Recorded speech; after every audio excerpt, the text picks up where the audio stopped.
Okay, this video is a little different. We're going to have a couple pieces, 2 segments with JB driving and kind of showing off some parts of the Buick. And then he's going to give me a chance to do some driving myself, and I'll share my experience. It'll be a little different. Thanks. Start, car.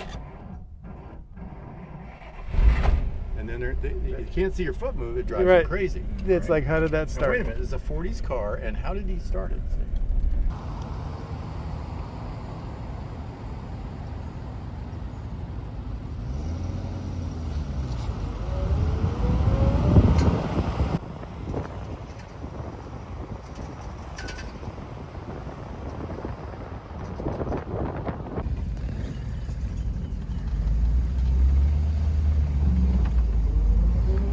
This car came around, they had synchronized seconds so you could downshift real easily. In fact, this car, we're going to show you something about why torque matters. A lot of torque in a straight 8.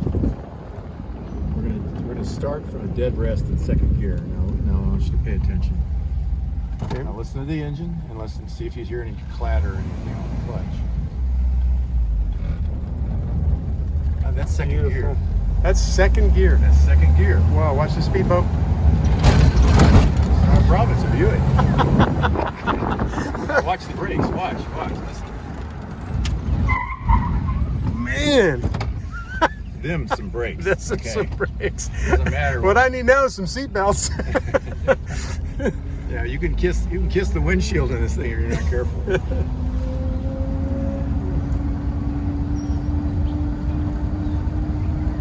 Never fear, we can see you, we won't hit you. Yeah, I would actually. What? Harley Earl's grandson lived here, if you can imagine. No way. Yeah, still does. And he was a friend of Walker's in grade school. Huh. Nice family, really down to earth. Harley Earl is his grandfather, and I said, That's amazing. what's become of all his drawings? And so there's hundreds of them. At that time, he had only passed away a short time before. Let's see, I can't remember. He lived up into the 70s, maybe 60s, 70s. Wow. He was the progenitor of all automotive design. Oh yeah, I mean, talk about a historic figure. Yeah, he's the one that was in charge when this car was designed. So, and he was very, very talented guy. Yeah. No kidding. That's an Story understatement. and all the influences that he had over automobile design, and still does. He designed the Y job. I mean, the Y So job. We're still in second gear now.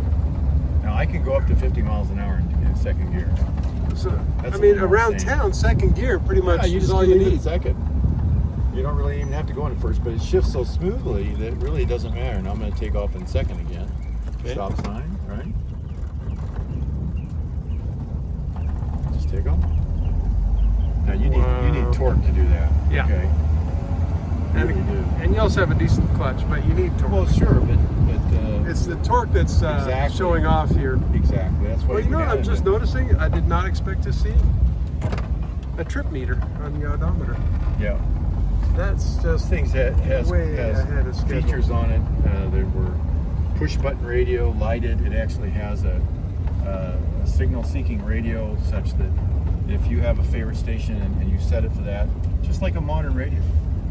All of That those is things were amazing. pioneered. Not all of them, but a huge number of them were pioneered at Buick Motor Division because they were given the go-ahead to develop new things. The first automatic transmission, the first, well, fill in the blank. right. A lot of the safety features that were later incorporated. I see. There's dual ashtrays. I'm not sure how this opens. And it's lighted when you open it. So you don't want to hit the floor. You want a light to come on when you open the ashtray. Wow. It just goes on and on and on. I mean, the whole dash would take half a day to explain. There's just so many. Instrument light. Yep, Okay, so you got a instrument lights, heater, separate heater. fog light. Now this is a Your very froster. rare option because this was built at the factory because it has that fog light switch. Yeah, and I You can noticed put those fog- amber lights out front. Right, and you can put fog lights on any car, but they're not going to have that because obviously it wasn't built that way at the factory.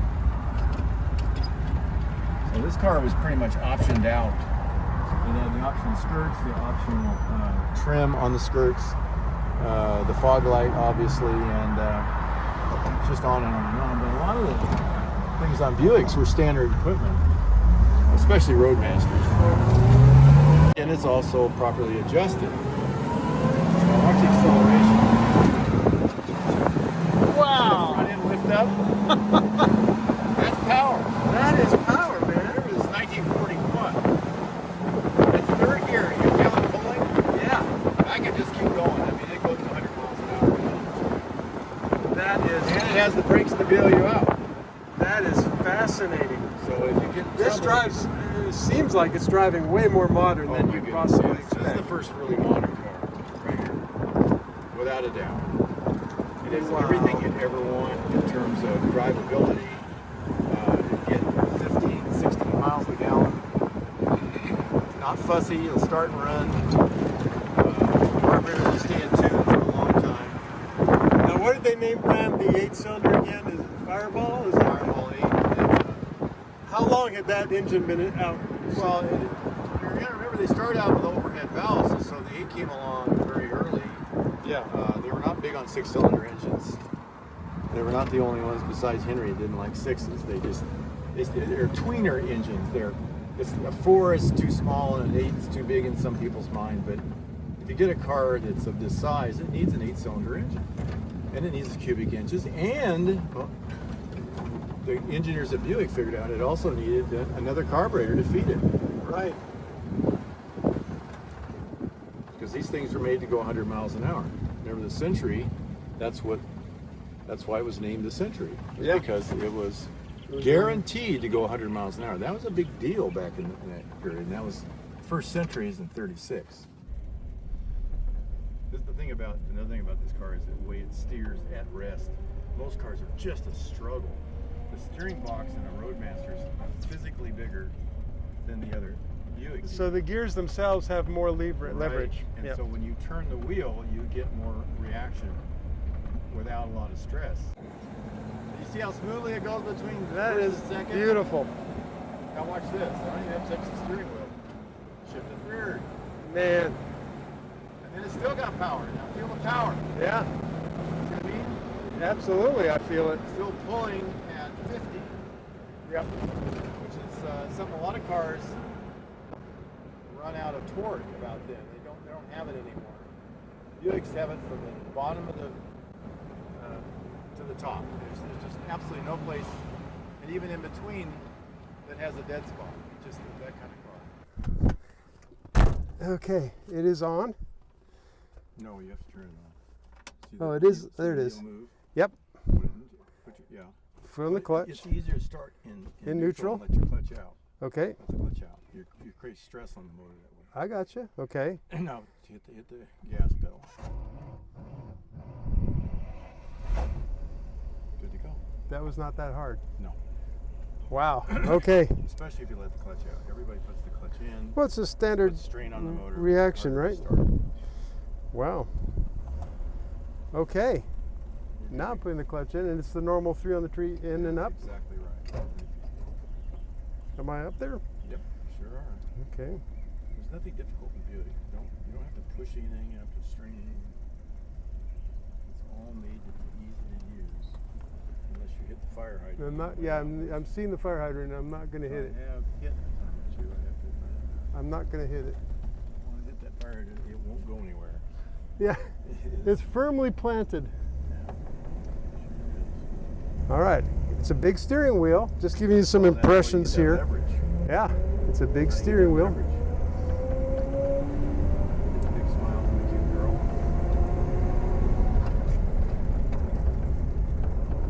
Clutch.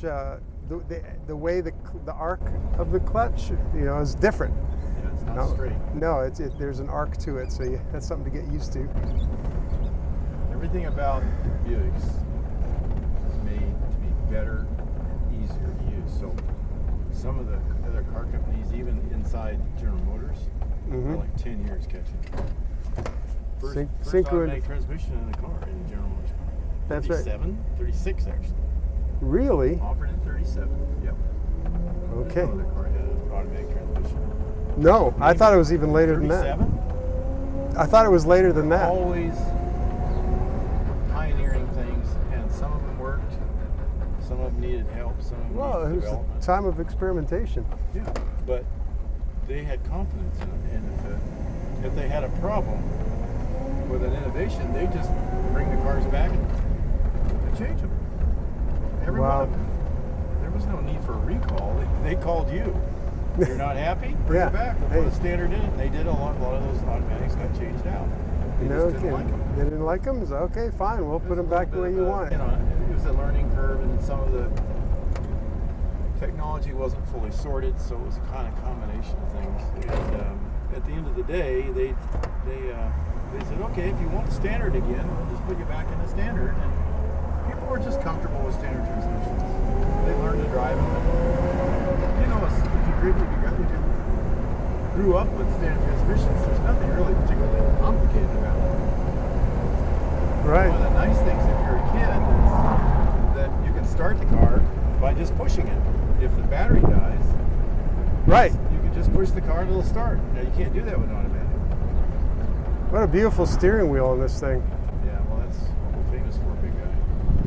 Notice how the horn ring matches the horn steering wheel? Yeah, now that never happened in a Buick. Is this a Buick didn't do that. so this steering wheel is one of your pieces of art here, That's huh? correct. But if you notice the radio knobs are a different color yet again.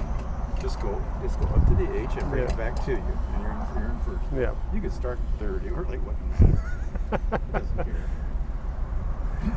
Yeah. So was it Bakelite or whatever it was called? Well, no, it was Back in the Tenite. day? Tenite was a company that made Okay. the translucent plastic that came out in the mid-30s. They're ready to go. It's green light. Oh yeah. And they started putting them in all kinds of cars. Remember that ad in the 39 Fortune magazine? All the different steering wheels, all the different manufacturers. Oh, that's right. There were lots of different makes that picked up on that. In fact, just about everybody that had above a Chevrolet or a common Ford, Yeah. they went to the ivory colors and these different varieties of ivory. And if you notice, this is a whiter color than that color. You're right.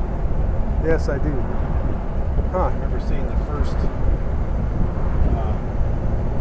really, really low miles 41 Buick. It was at Barrett's house. And I used to do work for him. And so he had something I was supposed to work on, I don't recall what it was. There was this 41 Buick there that had 6,000 original miles and never seen the light of day. Oh wow. It was a car that was sold in New York, and then it went into a garage and just stayed there for the rest of its life, pretty much, until Tom Barrett got a hold of it. Yeah. And bought it from the original owner, and it only had 5,000-6,000 miles on it. Wow. So it was an incredible time capsule because it had not been out in the sun. It hadn't been near water. It was in a heated garage since day one. Yeah. It was very rare.